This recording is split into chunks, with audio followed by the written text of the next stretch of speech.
Parliament winter sessions ను అదానీ అవినీతి అంశం కుదిపేస్తోంది. అదానీ అక్రమాలపై జేపీసీ వేయాల్సిందేనని విపక్షాలు పట్టుబడుతున్నాయి.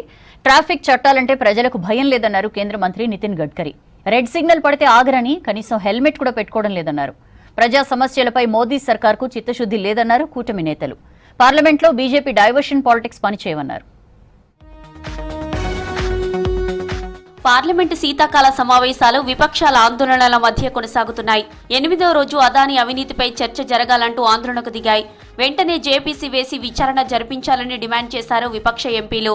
పార్లమెంట్ ఆవరణలో మోదీ అదానీ ఏక్ హే, అదానీ సేఫ్ హే అని నినాదాలు చేశారు.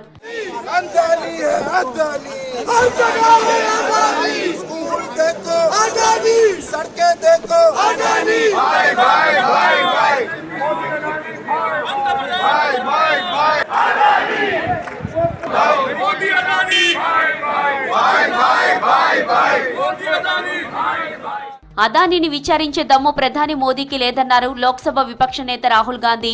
మోదీ అదానీ వేరువేరు కాదని ఇద్దరూ ఒకటేనన్నారు. పార్లమెంటు ఆవరణలో ఇండియా కూటమి ఎంపీలతో కలిసి ఆందోళనలో పాల్గొన్నారు రాహుల్. అదానీ అక్రమాలతో ప్రపంచ వ్యాప్తంగా భారత్ ప్రతిష్ఠ దెబ్బతిన్నదన్నారు.